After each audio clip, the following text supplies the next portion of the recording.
Hey guys, it's Ryan here with DP Marketing.Services and author on the book on digital marketing for plumbing and HVAC contractors. Thanks for tuning into this video this week. Coming at you with something that we see a lot of guys struggle with, and when we talk to them, there's a lot of confusion, and there's a lot of mixed messages that we see going out in trade groups and stuff. And it's a simple concept: how to come up with a marketing plan.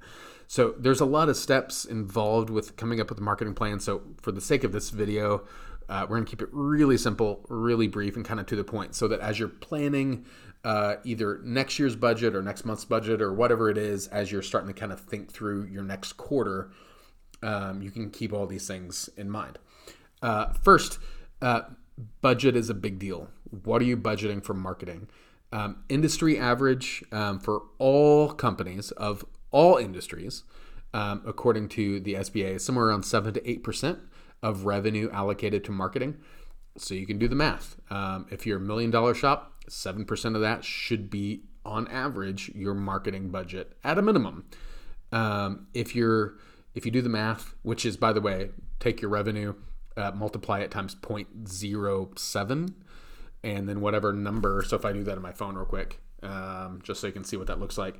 So if I said it's $1 million shop times 0.07, you'll see your annual marketing budget should be about $70,000. So that's that. And then if you divide that by 12 months to get a monthly, $5,800 and change, assuming that every month is the same.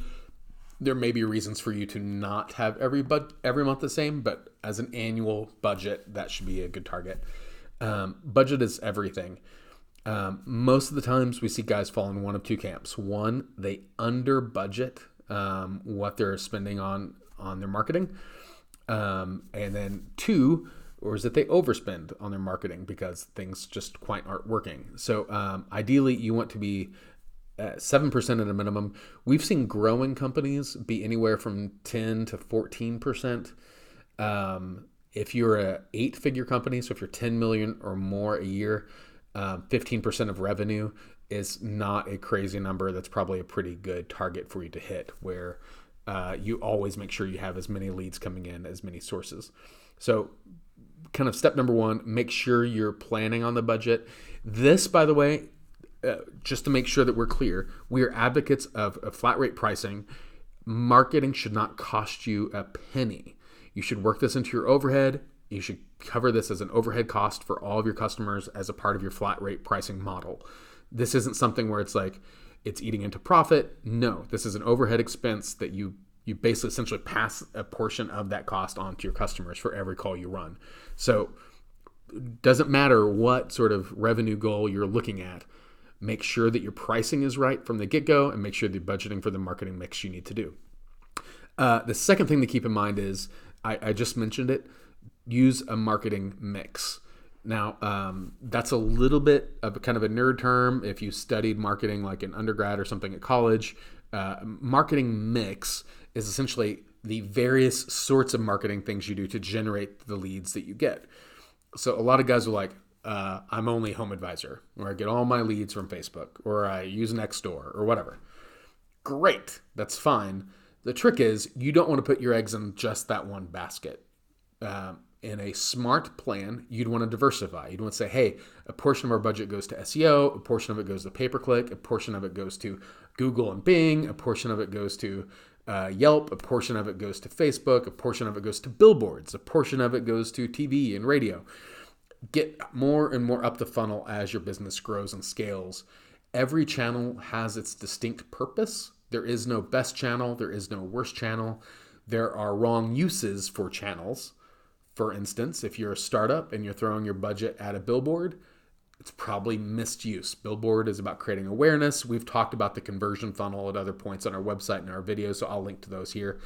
So this isn't about taking a good budget and spending it in the wrong place. This is about making sure that you're diversified and you're doing multiple strategies for multiple reasons. They are not all the same reason.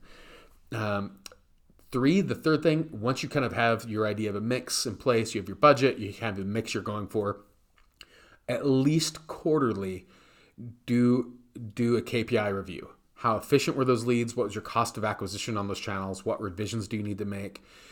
figure out where you are based on where you plan to be, and then make the modifications and changes based on what you actually ended up making.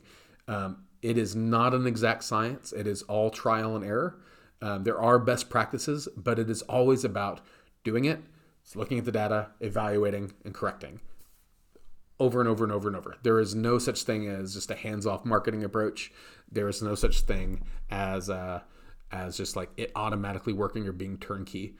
So those are the three real big things. Obviously, as you can tell from our book, our focus is going to be things on digital. Like that's kind of our bread and butter. That'd be websites, social media, pay-per-click, SEO, things like that. We are still advocates for traditional marketing methods, billboard, TV, print, direct mail, home shows.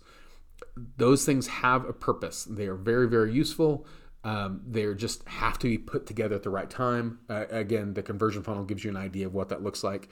But as you're planning your upcoming quarter, your upcoming month, your upcoming year, whatever it is you're starting to plan right now, make sure that you keep all those things in mind. What is your budget? How will you monitor it? How will you keep the mix in line? And as needed, ideally, you want to grow over time. You don't really want to get into the trap of saying, hey, I'm going to get up to certain SEO results. I'm going to throttle back my paid ads. Unless, of course, your goal is to stay the same size. If your goal is to stay the same size and kind of stabilize, then fine.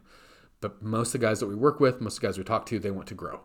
They're not happy with 2 million. They're not happy with 4 million. They're not happy with 8 million. They want global domination.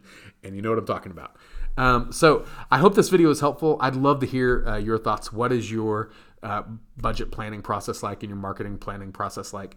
Do you do it yourself? Like, are you a one-man shop and you have to do this all like in your evening? Do you have a specialized team? I just want to know your process and let other guys hear from you too. So if you would, leave a comment below. As always, guys, follow us on Facebook, subscribe on YouTube, and we'll see you next time.